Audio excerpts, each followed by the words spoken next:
There's a mystery hidden in the pages of Scripture, a promise that defies time itself. The years you thought were lost, the moments you thought were wasted, God can restore them. And not just restore, but turn them into something greater than you could imagine. You see, there's a verse tucked away in the book of Joel, a promise spoken by God to his people in their darkest hour. I will restore to you the years that the swarming locust has eaten. Think about that for a moment, not just a day or a season, but entire years. God is saying that he holds the power to redeem what feels irretrievable. What does that even look like? What does it mean for you and me? To understand the depth of this promise, you need to know the context. In the time of Joel, the people of Israel were devastated. A swarm of locusts had ravaged the land, leaving nothing but desolation in its path. Crops were destroyed, livelihoods ruined, and hope seemed like a distant memory. The locusts represented total loss, not just physical, but emotional and spiritual. The people were left asking, how do we recover from this? How do we move forward when everything is gone? Maybe you've asked that question yourself. Maybe you're looking at your own life and seeing years consumed by disappointment, failure, or regret. But here's where the promise gets extraordinary. God steps into the middle of their devastation and declares restoration. What's powerful about this promise is that it isn't just about replacing what was lost. It's about something much deeper. When God restores, he doesn't simply give you back what you had. He brings something better, something fuller, something beyond what you thought was possible. Imagine a farmer whose fields have been eaten by locusts. Restoration isn't just planting seeds and waiting for the next harvest. It's a miraculous multiplication of what was lost in abundance that could only come from God.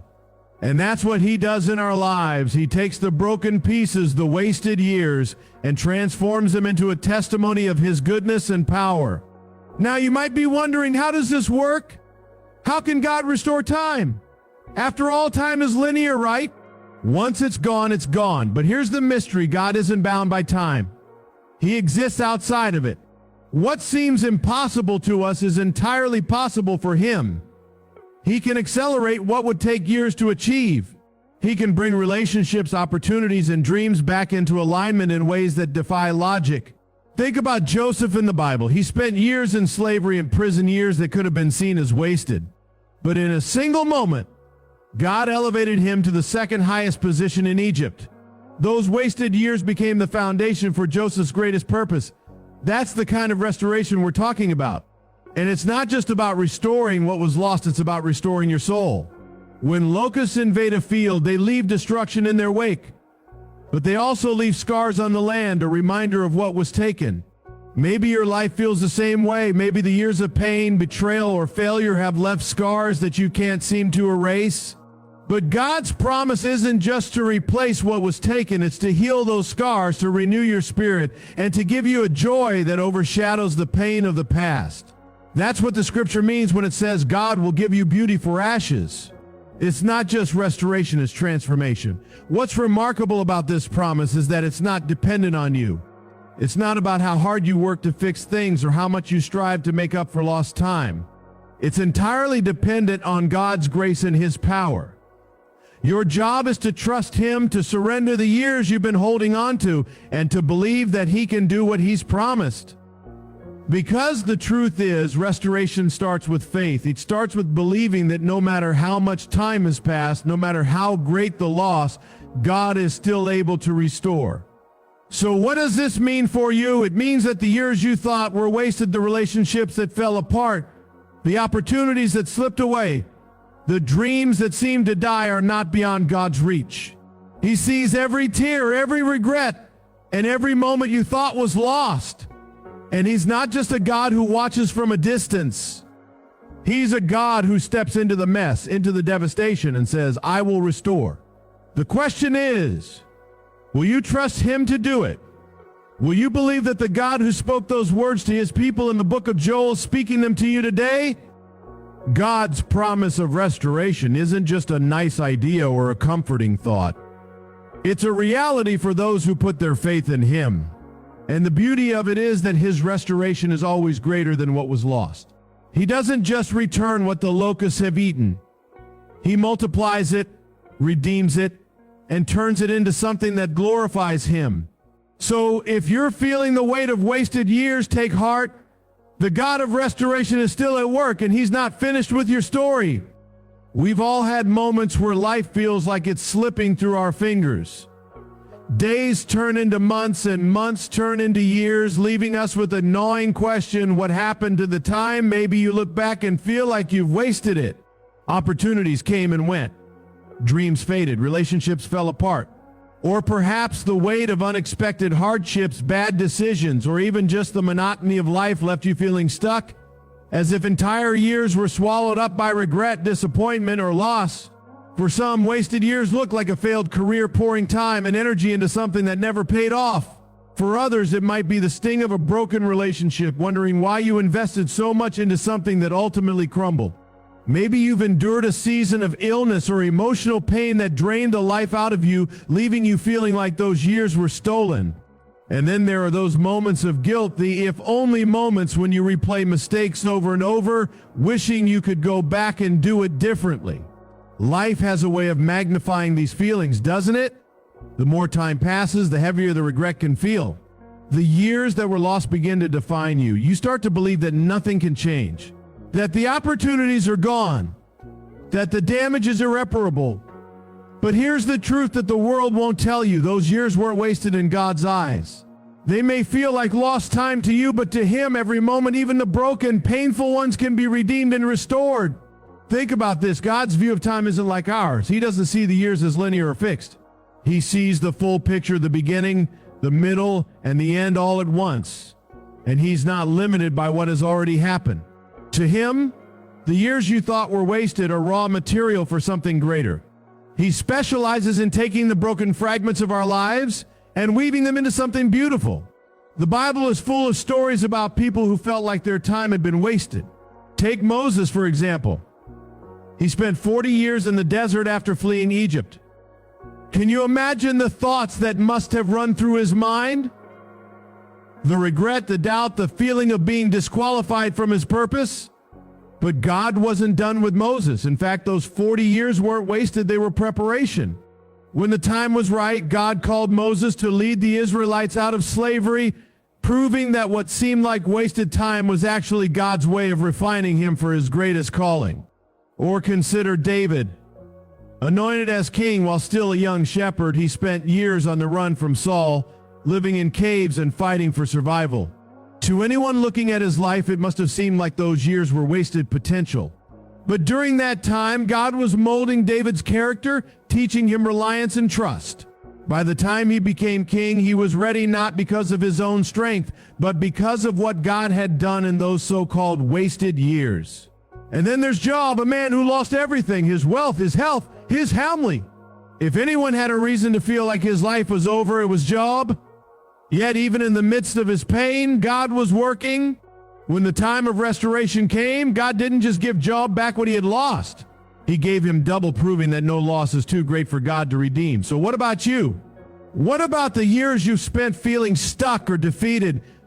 Maybe you're looking at a failed marriage, a career that hasn't taken off, or a season of loss that feels like it robbed you of everything.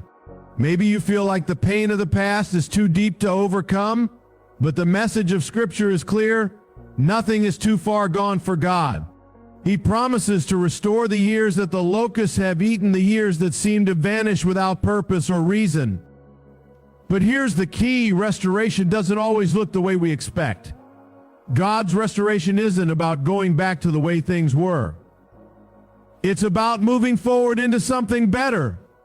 The pain you experienced, the lessons you learned, the strength you gained in those hard seasons, they're not wasted. God uses them to shape you, to grow you, and to position you for something greater. It's easy to get caught up in what's been lost. But when you fix your eyes on God's promise of restoration, something shifts. The focus moves from what you can't change to what God can do. And He can do infinitely more than we can ask or imagine. He can restore relationships you thought were beyond repair. He can bring new opportunities that surpass anything you've lost. He can take the scars of your past and turn them into testimonies of His grace and faithfulness. What's even more amazing is that God doesn't just restore time, He redeems it. He takes the very years you thought were wasted and makes them a part of your purpose. Like Joseph, whose years in slavery positioned him to save a nation. Like David, whose years in the wilderness prepared him to lead as a king after God's own heart. Like Job, whose story of loss became a declaration of God's power to restore. So if you're carrying the weight of wasted years, hear this: God hasn't forgotten you. Those years aren't lost in his hands. He is the God who redeems time, who restores what's been broken, and who turns mourning into dancing. Your story isn't over, and your wasted years are not the end. They're the beginning of something new. Trust him and watch how he brings beauty out of the ashes. God's timing is perfect. Those are not just comforting words. They're a profound truth that can change the way you see your life, especially when it feels like time is slipping away. It's natural to think that time works against us. We live in a world where clocks and calendars rule our lives, where delays feel like setbacks, and where waiting often feels like wasting. But what if I told you that in God's hands, no time is wasted, no delay is pointless, and no waiting is in vain? Because God doesn't just work within time, he rules over it. And his timing is never wrong. Let's be honest, waiting on God can be one of the hardest things to do. When prayers seem unanswered, when progress feels stalled, and when nothing seems to be moving forward, it's easy to wonder, where is God? Why hasn't he acted yet? But the Bible is full of reminders that God's delays are not denials. What looks like a pause to us is often God's preparation. His silence doesn't mean he isn't working. It means he's aligning everything according to his perfect will. Think about Joseph's story. Here was a young man who had dreams, literal God-given dreams of greatness. He saw himself in a position of power. But almost immediately after sharing those dreams, his life took a dramatic turn. Sold into slavery by his own brothers, falsely accused and thrown into prison, Joseph spent years living a reality that seemed to contradict the promises God had given him. It would have been easy for Joseph to think, God has forgotten me, but God hadn't forgotten him. Every moment of Joseph's journey, even the painful ones, was part of God's divine plan. When the time was right, not a moment too soon or too late, God elevated Joseph to the second highest position in Egypt. In an instant, Joseph's years of hardship became the foundation for his greatest purpose. The same is true for you. When life feels stagnant, when it seems like nothing is happening, God is still working. His timing often feels slow to us because we can only see what's directly in front of us. But God sees the entire picture, the beginning, the middle, and the end. What we perceive as delays are actually divine appointments, perfectly timed for his glory and our good. We see this truth echoed in the story of Abraham and Sarah. God promised them a son, a child through whom an entire nation would be born. But years passed and still no child came. Sarah grew older and the possibility of having a child seemed impossible. Yet, even in their doubts, God's promise remained. When the time finally came, long after they thought it was possible, Sarah gave birth to Isaac, proving once again that God's timing isn't constrained by human limitations. He fulfills his promises at the exact right moment, not according to our schedule, but his. Here's the thing about God's timing. It's not just about the end result. It's also about what he's doing in you during the waiting. Waiting refines us. It teaches us patience, trust, and dependence on him. When God makes us wait, it's often because he's preparing us for what's ahead. Imagine if Joseph had gone straight from being his father's favorite son to being a ruler in Egypt without those years of hardship. Would he have been ready? Would he have had the wisdom, the character, or the humility to handle that kind of responsibility?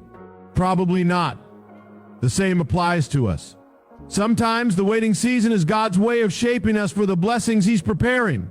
And let's not forget, God's timing is always better than ours. Think about a farmer planting seeds. The farmer doesn't expect the crop to grow overnight. He knows there's a process: planting, watering, waiting, and eventually harvesting. If the harvest comes too early, the fruit isn't ready. If it comes too late, it's overripe. The timing has to be just right. That's how God works in our lives. He knows when the conditions are perfect, when we're ready, and when his purpose will be best fulfilled. In those moments when it feels like nothing is happening, remember this: God is working behind the scenes. He's orchestrating events, preparing people, and aligning circumstances in ways you can't see. His timing may not make sense in the moment, but looking back, you'll see how every piece of the puzzle fit perfectly together. Even Jesus' life is a testimony to God's perfect timing. Galatians 4:4 tells us, "But when the fullness of time had come, God sent forth his Son."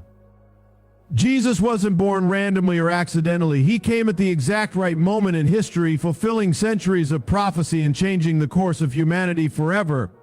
If God's timing was perfect for the most significant event in history, why wouldn't it be perfect for your life? So what do you do when you're in the waiting? You trust. You surrender your timeline to God. You anchor your hope in his promises, knowing that he is faithful to fulfill them. You don't stop praying, you don't stop believing, and you don't give up. Because the God who created time, the God who holds eternity in his hands, is working on your behalf. God's timing isn't just perfect, it's purposeful. And when the moment comes, when his plan unfolds, you'll see that every second of waiting was worth it.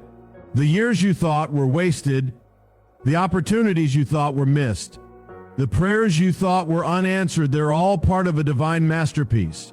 Trust him because he's never late. God doesn't just restore what was lost, he multiplies it. That's the kind of God he is. His restoration isn't just about putting things back the way they were. It's about making them even better, richer, and more abundant than you could ever imagine. When God steps into the brokenness of your life, he doesn't just repair the damage. He creates something new, something greater. It's not restoration in the sense of a quick fix. It's a divine transformation that turns ashes into beauty and mourning into joy. Let's start with the story of Job. Job is a man who knew what it meant to lose everything. In a single day, he lost his children, his wealth, and his health. Everything he had worked for, everything he loved, was taken from him. If anyone had a reason to believe that restoration was impossible, it was Job. And yet, even in his suffering, Job held on to his faith. He questioned, he wrestled, but he never turned away from God. And because of that, God didn't just restore Job's life, he multiplied it. The Bible tells us that the Lord gave Job twice as much as he had before, twice the wealth, twice the blessings, and a new sense of joy that could only come from experiencing God's power firsthand. What makes Job's story so powerful is this: God didn't just give Job back what he had lost. He made his life greater than it had ever been. That's the multiplication of God's restoration. This principle of multiplication isn't just found in Job's story. It's woven throughout Scripture. Think about the miracle of the 5 loaves and 2 fish. A crowd of over 5,000 people had gathered to hear Jesus teach, and they were hungry. All the disciples could find was a small boy's lunch, 5 loaves of bread and 2 fish. By human standards, it was nothing. It wasn't enough to feed even a handful of people, let alone thousands. But when Jesus took that offering and blessed it, something extraordinary happened. The food multiplied. Not only was everyone fed, but there were 12 baskets of leftovers. What started as barely enough became more than enough in the hands of Jesus. That's what happens when God gets involved. He takes what we think is small, broken, or insufficient and multiplies it into an overflow. Now, let's bring this idea into your life. Maybe you feel like what's left of your dreams, your time, or your opportunities is small. Maybe you're looking at the pieces of your life and thinking, this isn't enough to rebuild.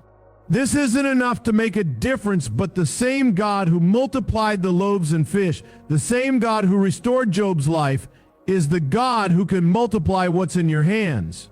What you see is not enough. God sees as the starting point for a miracle. Here's the key to experiencing God's multiplication: surrender. When you place what you have, no matter how small or broken it seems, into God's hands, He can do things you never thought possible. But surrender requires trust. It requires believing that God's plan for your life is greater than your own and that His power is more than enough to turn your situation around. Multiplication also requires faith. It's easy to look at what's been lost and feel overwhelmed by the gap between where you are and where you want to be. But faith is about focusing on what God can do, not what you can see. It's about trusting that He is the God who does exceedingly abundantly above all we can ask or think. And when you step out in faith, when you trust God with your broken pieces, He moves in ways that leave no doubt that it's His hand at work. Multiplication isn't just about material blessings or physical restoration. It's about spiritual abundance. When God restores your life, He doesn't just heal the external wounds, He fills your heart with joy, peace, and purpose. He deepens your relationship with Him, gives you a testimony of His faithfulness, and uses your story to bless others. That's the beauty of God's restoration. It's never just for you. When He multiplies what's in your life, it spills over into the lives of those around you, creating a ripple effect of hope and transformation. The Apostle Paul understood this truth.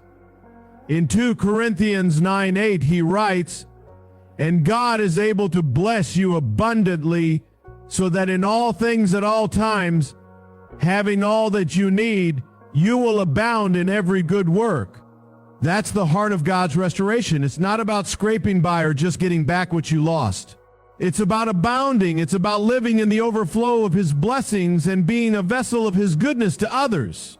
So if you're feeling the weight of loss or the burden of wasted time, remember this: God's restoration is not limited by what you see. He doesn't just give back, He multiplies. He takes the broken pieces of your life, the years you thought were wasted, and the dreams you thought were dead, and He makes them greater than you could ever imagine. When you trust Him, when you surrender what you have to Him, you open the door for His miraculous power to work in your life. And when He restores, it's not just enough, it's more than enough. When God restores, He doesn't just fix what's broken, He brings purpose to the pain, meaning to the struggle, and beauty to what seemed irredeemable. This is the profound truth about God's restoration. It's not merely about returning things to their original state, but about making them better, fuller, and infused with His divine purpose. The scars of your past, the seasons of loss, the times you thought were wasted, none of it is meaningless when God is involved. He is the God who transforms brokenness into glory. Think for a moment about the image of a mosaic. A mosaic is made up of shattered pieces of glass or pottery, each piece seemingly useless on its own. But when placed in the hands of an artist, those fragments become part of a stunning work of art. The very thing that seemed broken beyond repair is transformed into something beautiful. That's what God does with our lives. He takes the shattered pieces, the mistakes, the regrets, the losses, and arranges them into something that tells a story of His grace and power. Consider the story of Ruth. Ruth's life at one point seemed like a collection of broken pieces. She was a widow, a foreigner, and living in poverty. Her situation appeared hopeless, but God was working behind the scenes, weaving her story into His greater plan. Through her faithfulness and trust in God, Ruth found favor. She was redeemed through Boaz, became part of the lineage of King David, and ultimately part of the lineage of Jesus Christ. Ruth's story reminds us that no matter how broken things seem, God can bring purpose and redemption out of the most difficult circumstances. And then there's Peter, one of Jesus' closest disciples. Peter was bold and passionate, but he was also flawed. On the night of Jesus' arrest, Peter denied Him 3 times. Imagine the weight of that failure, the regret, the shame, the sense of unworthiness. Peter could have believed his story was over, that his mistake had disqualified him from his calling. But Jesus didn't see Peter as a failure. After His resurrection, Jesus sought Peter out, restoring him and reaffirming His purpose to feed His sheep and lead the early church. Peter's greatest failure became the foundation for his greatest purpose. That's the power of God's restoration. You might be looking at your own life and wondering, how can anything good come out of this? Maybe you feel like your mistakes have disqualified you from God's plan, or that the pain you've endured has no purpose. But let me remind you, God specializes in taking what seems ruined and turning it into something extraordinary. Romans 8:28 declares, "And we know that in all things God works for the good of those who love Him, who have been called according to His purpose." Not some things, not just the good things, all things. That includes the mistakes, the losses, and the broken seasons. God is weaving them into a greater story. Restoration isn't just about healing the wounds, it's about using those wounds to create something beautiful. Think about Joseph. After years of betrayal, slavery, and imprisonment, Joseph could have been consumed by bitterness. But he chose to trust God. When he finally stood face to face with his brothers, the very ones who had sold him into slavery, he said something remarkable. "You intended to harm me, but God intended it for good to accomplish what is now being done, the saving of many lives." Genesis 50:20. Joseph's suffering wasn't wasted. God used it to position him to save an entire nation. Your story too has a purpose. The pain you've endured, the setbacks you faced, and the time you've lost, they're not the end of your story. In God's hands, they become the tools he uses to shape you, to draw you closer to him, and to position you for your purpose. The very things you think disqualify you are often the things God uses to equip you. But here's the thing, restoration requires surrender. It requires letting go of the past, releasing the bitterness, and trusting God to do what only he can do. Restoration doesn't happen when we cling to our pain or try to fix things in our own strength. It happens when we place our lives, the good, the bad, and the broken, into God's hands and trust him to work. And when he restores, it's not just for your benefit, it's for his glory. God's restoration is always bigger than we expect. He doesn't just restore what was lost, he multiplies it, redeems it, and uses it for his kingdom. The broken pieces of your life become part of a testimony that can bring hope and healing to others. Your story, once marked by pain, becomes a beacon of God's faithfulness. So if you're feeling broken, if you're carrying regret, if you're wondering whether your life can ever be whole again, know this: God sees you. He hasn't forgotten you. He hasn't given up on you. And he isn't done with your story. In fact, the brokenness you feel right now might be the very thing he's using to prepare you for something greater. Trust him. Surrender to him. And watch as he takes the shattered pieces of your life and turns them into a masterpiece of his grace and power. When God restores, he doesn't just return us to where we were. He doesn't merely rewind time and place us back in our previous circumstances. Instead, God's restoration lifts us up and takes us further into a place of growth, fulfillment, and blessing that we might never have imagined. It's not about going back to the past. It's about stepping into a future that is more abundant, more purposeful, and more aligned with his divine plan. The beauty of God's restoration is that it doesn't just fix what's broken, it makes it better. Think about the story of the prodigal son. This is a story of loss, repentance, and redemption. The son demanded his inheritance early, squandered it in reckless living, and found himself destitute and broken. When he returned to his father in shame, expecting only to be treated as a servant, his father didn't simply accept him back as he was. He restored him completely. He clothed him in the best robe, put a ring on his finger, and threw a feast in his honor. Not only was the son forgiven, but he was elevated to a place of honor and love, even beyond what he had experienced before he left. God's restoration isn't about returning us to our previous condition. It's about bringing us into a new reality, one where we are more aware of his grace, more filled with his love, and more aligned with his will. This principle is also seen in the life of King David. David's life was filled with moments of failure. He made mistakes, serious ones, yet God called him a man after his own heart. When David sinned with Bathsheba, he faced consequences. His actions led to the loss of a child, and yet even in the aftermath of his failure, God extended his mercy. God didn't remove David from his plan. Instead, he restored David's life, showing him grace in ways that were beyond his understanding.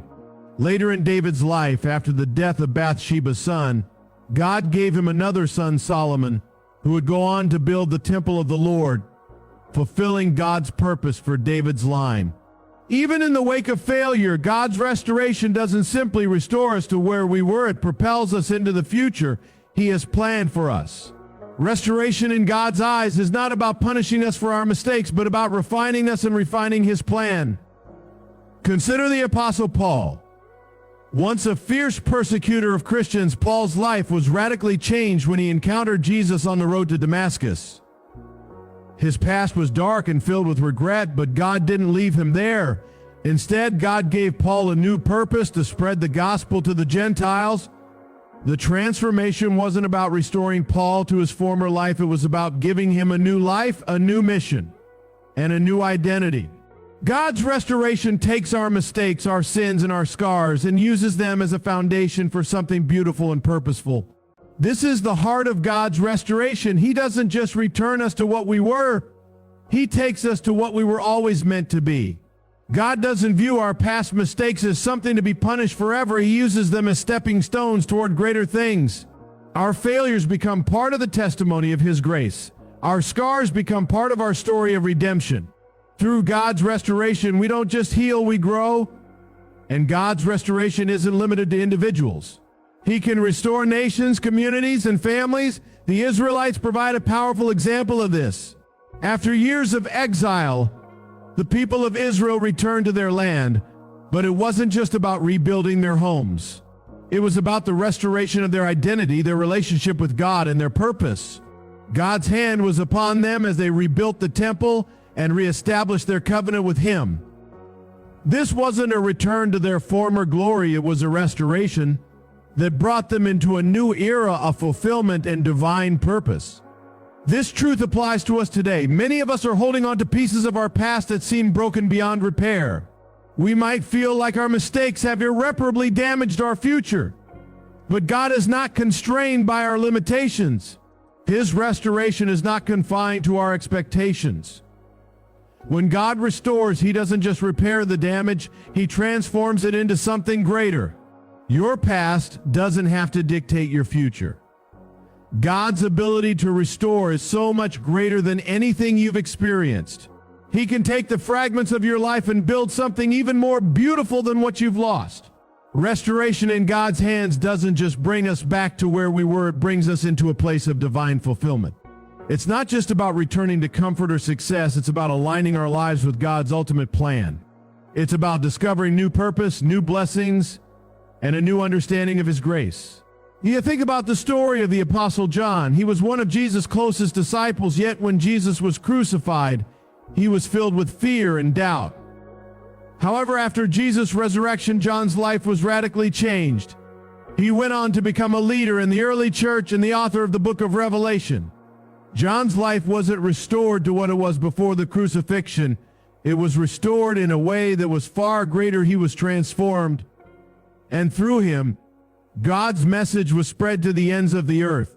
When God restores, He doesn't just bring things back to normal. He makes them better. He elevates us beyond what we ever thought possible, pushing us into His purpose and plan for our lives. So no matter how much you feel like your life has been lost or broken, know this: God is not done with you. His restoration is working in ways you can't even imagine, and when He restores, He always does it with greater glory, greater purpose, and greater love. Trust Him and watch as He transforms every area of your life into something beautiful and purposeful. God's restoration is not only a promise of healing and renewal, it's a promise of divine purpose. When God restores the years that were wasted, the time that seemed lost, He doesn't just give back what was taken or what was lost in the past. He infuses those years with greater purpose, greater wisdom, and a deeper understanding of His plan for our lives. That is the ultimate beauty of God's restoration. It's not just about fixing the brokenness, it's about bringing us into the fullness of what He has intended for us all along. Many people, when they look at their past, see only mistakes, missed opportunities, or regrets. Time that could have been spent more wisely, decisions that could have been made differently, relationships that could have been handled better. It's easy to think that we've squandered too much of our time, that we've wasted too many years, and that it's too late to start again. But this is where God's restoration comes in. He doesn't see the years that were wasted the way we do. He sees them as a part of the process, a part of the journey that He is using to shape us, to prepare us for the greater purpose He has ahead. In Joel 2:25, God says, "I will restore to you the years that the locusts have eaten." This verse is not just a promise to restore what was lost, it's a promise to redeem the time, to bring fruit from what was once barren. The locusts may have eaten away at the harvest, but God's power can turn that desolate land into a place of abundance. When God restores the years that were wasted, He doesn't just give back what you had before. He multiplies it, infuses it with divine purpose, and transforms it into something greater. Consider the story of Moses. Moses spent the first 40 years of his life in Egypt. living in luxury, but he had no real understanding of his purpose. When he saw an Egyptian beating a Hebrew slave, Moses reacted impulsively, killing the Egyptian. This act led to his exile to the desert, where he spent the next 40 years in obscurity. Moses could have thought of those years as wasted, a time of failure and regret. But God was using those 40 years in the wilderness to prepare him for something much greater. Moses wasn't just being prepared to lead the people of Israel out of Egypt. He was being prepared to become the leader God wanted him to be, with the character, patience, and trust in God that he would need to fulfill the calling on his life. The years Moses spent in the desert weren't wasted. They were a part of God's perfect plan, a plan that would be fulfilled in God's timing. This same principle applies to our lives. When we feel like we've wasted time, made poor decisions, or missed opportunities, we have to remember that God is not bound by our timeline. He is the God who works all things together for good. Even when we don't see it or understand it, He is working behind the scenes, preparing us for the purpose He has for us. Our mistakes, our missed opportunities, and our failures don't disqualify us from God's plan.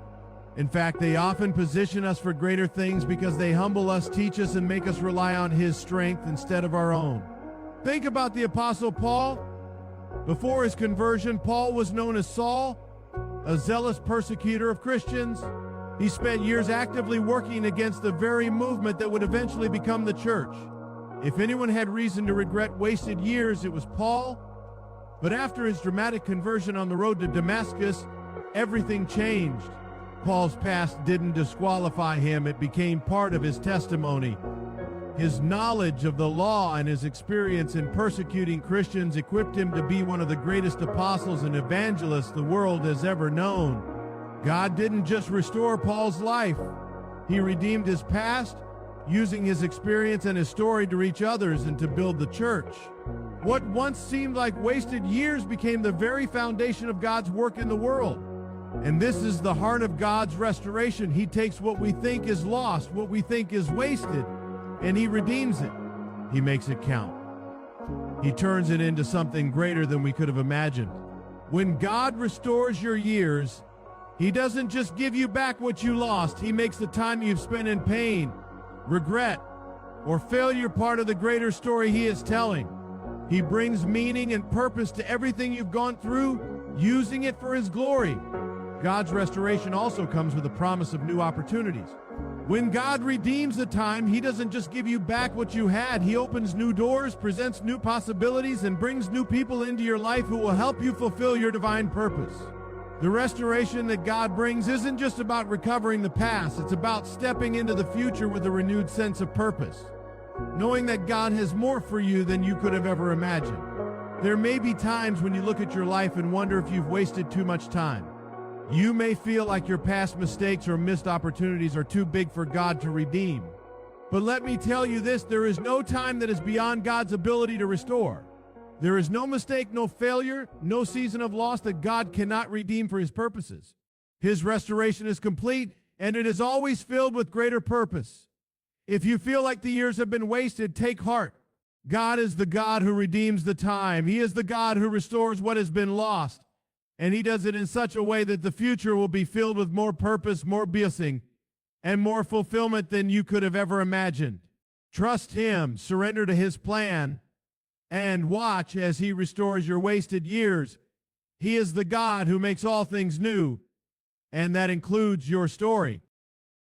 God's restoration is not only a personal journey, it's a divine process that brings healing not just to the individual, but to entire communities, families, and even nations. When God restores, He doesn't just repair, He transforms. He doesn't just bring back what was lost, He breathes new life into it, making it better than it was before. This restoration, however, is not always immediate, nor is it always easy, but it is always worth it. It's a journey that requires trust in God's timing, faith in His plan, and a willingness to surrender our own understanding of how things should unfold. The Bible is full of stories that demonstrate God's power to restore not only individuals but entire nations. Take the example of the Israelites. For centuries they endured slavery in Egypt, wandering through the wilderness and experiencing the judgment of God for their disobedience. Their journey was marked by hardship, loss, and struggle, but it was also a journey of restoration. God never forgot his people, even in the darkest moments of their history. In the book of Exodus, we see God's call to Moses to deliver the Israelites from bondage. It wasn't just about freeing them from slavery, it was about restoring their identity as God's chosen people, restoring their relationship with him, and preparing them for the promised land. The wilderness wasn't just a place of hardship, it was a place of preparation. God was restoring not just their physical freedom, but their spiritual identity and purpose. Similarly, after the Israelites were exiled in Babylon, God promised to restore them. The land was desolate, their city was in ruins, and they were far from home. Yet God spoke through the prophet Isaiah, saying, "For I will restore health to you, and your wounds I will heal, declares the Lord." Jeremiah 30:17. Even when the Israelites felt abandoned and forsaken, God's plan for their restoration was already in motion. He brought them back to their land, rebuilt their city, and renewed their covenant with them. This restoration wasn't just about returning to the way things were, it was about bringing them into a new chapter of their history, one that would set the stage for the coming of the Messiah. This theme of restoration is not confined to the Old Testament. In the New Testament, we see how Jesus himself became the ultimate agent of restoration. When Jesus walked on earth, he didn't just heal the sick or cast out demons. He was restoring people to their true purpose, restoring them to the image of God, the image they were meant to reflect. Jesus didn't come to just fix a few broken things. He came to make everything new. He came to restore relationships, to restore humanity's relationship with God, and to restore hope where there was despair. In the Gospel of Matthew, Jesus says, "Come to me, all who labor and are heavy laden, and I will give you rest." Matthew 11:28. This invitation is a call to restoration, a promise that no matter how broken or weary we may feel, Jesus can bring peace, healing, and renewal. Restoration, however, doesn't always happen in the ways we expect. Sometimes it requires us to go through a process of refining, of being molded and shaped by God's hands. Just like a piece of clay on the potter's wheel, we might go through times of pressure and discomfort as God forms us into who he wants us to be. But even in those moments of challenge, God is working for our good. The process of restoration often involves stripping away the old, the unnecessary, and the harmful in order to make room for something new and Cahn. In 2 Corinthians 4:16-18, Paul writes, "So we do not lose heart. Though our outer self is wasting away, our inner self is being renewed day by day. For this light momentary affliction is preparing for us an eternal weight of glory beyond all comparison." Even in the midst of trials, God is restoring us, renewing our inner selves, preparing us for something greater that we cannot yet see. But restoration also involves active participation on our part. While God is the one who initiates and empowers restoration, we are called to cooperate with his work. In the story of Job, we see a man who faced unimaginable suffering and loss. He lost his wealth, his family, and his health, yet he never lost his faith in God. God restored Job's life in a way that was far beyond what he had ever known before. Job's latter days were more blessed than his earlier ones, but his restoration came after a period of deep testing. Through it all, Job's faith remained steadfast, and God honored that faith with a restoration that was greater than he could have imagined. Job's story teaches us that God's restoration often comes after a season of trial, but it is always worth the wait. The restoration that God offers isn't just about physical or material blessings, it's about spiritual renewal. God's restoration brings us back to our original design and purpose. In our fallen state, we can sometimes forget who we truly are and what we were made for. Sin distorts our image, and the world's pressures make us lose sight of our calling. But God, in his mercy, restores us not just to our former state, but to the fullness of what he originally intended for us. Through Christ, we are reconciled to God and restored to our true identity as his children, co-heirs with Christ. As we experience this divine restoration, it's important to remember that God's work is not limited to our own lives. He restores communities, families, and even nations. When God restores, He does so on a larger scale, bringing healing to fractured relationships, bringing peace to communities, and healing the wounds of nations torn apart by conflict. God's heart for restoration extends beyond the individual. It's a healing process that affects everything around us. If you're experiencing personal hardship or feeling like your life is broken beyond repair, know that God's restoration is at work in you. He has not forgotten you, and He will never abandon you.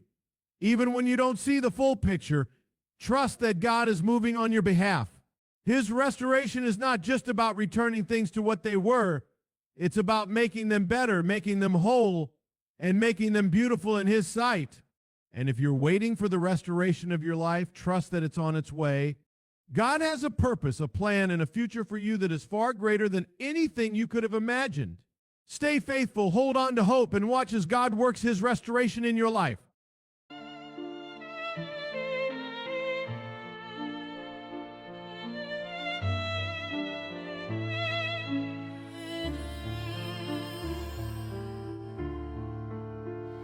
Beneath the stars we whisper dreams. A violin plays soft, it seems. The night unfolds its velvet wings. We dance on air like fancy things. A crescendo builds with every beat. Our hearts, they dance in perfect heat. The world is ours in silent screams. We're floating high on whispering dreams. Together we are one sweet song. The night won't be too late, too long. Our melody will carry on in every note where we belong. The orchestra, it swells to life. The strings, they cut the dark like a knife. Your voice an echo in my soul.